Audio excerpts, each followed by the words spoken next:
According to research firm Industry Select, the largest single manufacturer in New York State is a tie.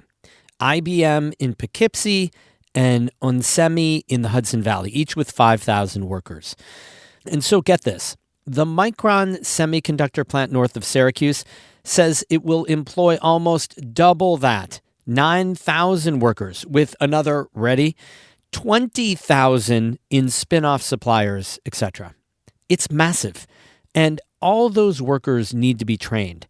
And that's what Jefferson Community College in Watertown is getting into. That's today's story of the day.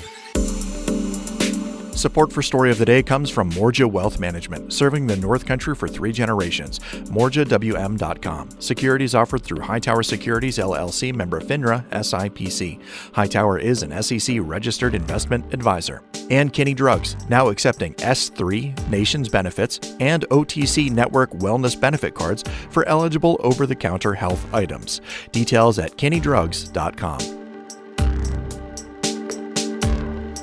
Hey, I'm David Sommerstein. It's Tuesday, April 7th. First up, New York State lawmakers are heading back to their districts without a state budget deal in hand. John Campbell reports for the New York Public News Network. Lawmakers at the Capitol passed another one-week budget extender, which buys them some time and ensures state workers get paid.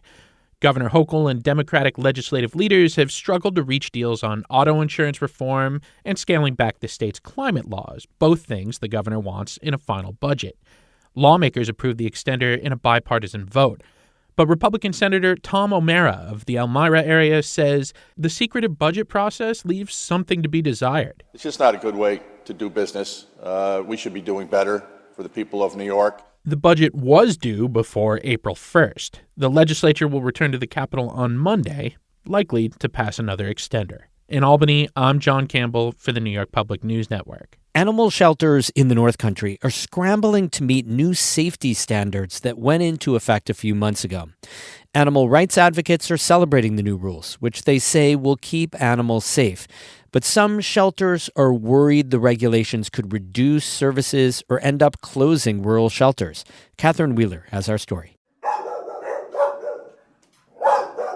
Victoria Murray sticks her fingers through the gaps in the kennels at the Potsdam Humane Society. A little reassurance as the dogs excitedly thrash against the doors. So sweet. You want belly rubs?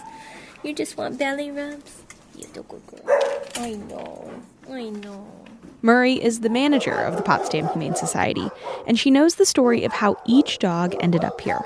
She came from a hoarding/starvation case. We took in 14 that day. Murray can also name all of the problems with the shelter. Those have come into sharper focus as new regulations for animal shelters in New York went into effect this past December. There are new rules for sanitization, vet care, record keeping, heating and cooling, noise levels, kennel size, and much more. So far, the Potsdam Humane Society has spent about $200,000 to bring the shelter up to the new code. A lot of that is grant-funded as state officials work with shelters on compliance. Our whole first year of this legislation is what we're calling an educational year. That's Dr. David Chico. He's the Assistant Director of Animal Industry at the New York State Department of Agriculture and Markets. Before the new law was passed, the department didn't have enforcement power over shelters. Now it can inspect conditions, hand out fines, and shut shelters down. So our staff, who are all licensed veterinary technicians, are out doing inspections, and they're telling the shelters, hey, this is where you're falling short. These are things that you need to do to become compliant and receive your license. Here are the resources that you can have to do that. Chico says shelters won't be punished for not being fully compliant as long as they're working towards it. The New York legislature passed the law 4 years ago after animal rights groups pushed the state to establish animal care standards across New York. So far, the state has doled out millions of dollars for shelters to make infrastructure upgrades.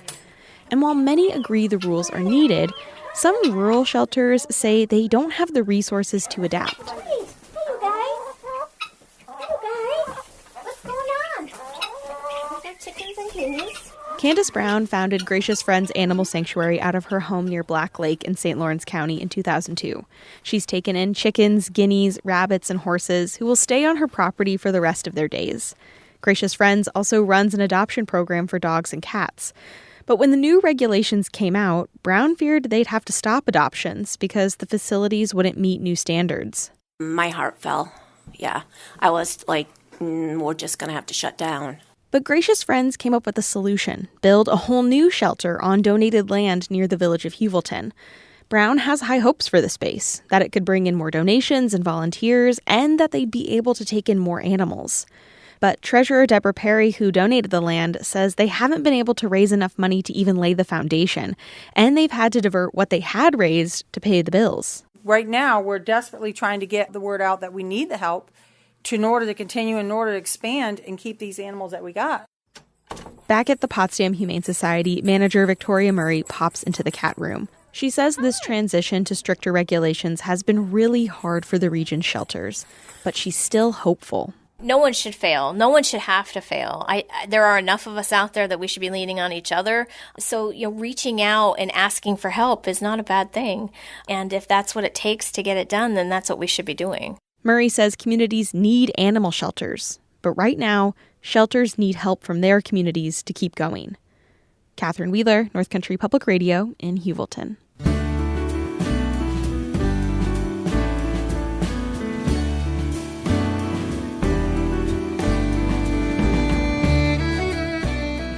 The Micron semiconductor plants under construction north of Syracuse represent a once-in-a-generation economic opportunity for central New York and for parts of the North Country near it.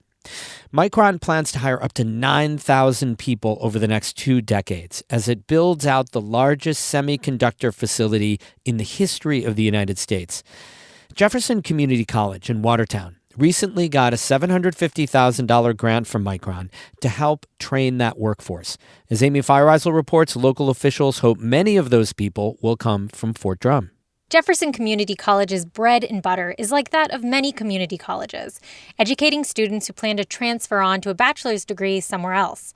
But JCC President Dan Dupy says the college also needs to invest in programs that quickly prepare people for jobs with a livable wage. Students that are in this area and they don't want to leave this area and they want to be able to get an education quickly. And these programs that we're looking at now provide that. Dupy is talking about courses in advanced manufacturing, training students to work in semiconductor and mechatronics fields. The $750,000 grant from Micron will help launch those courses at JCC. Dupy says this will represent a new era for the college because other than nursing, the campus doesn't have many hands-on applied programs. This allows us to hire faculty, get a program developed, and be ready for a cohort in fall of 2027. But the Micron grant isn't happening in a vacuum. It's actually building on a state program called Next Move NY.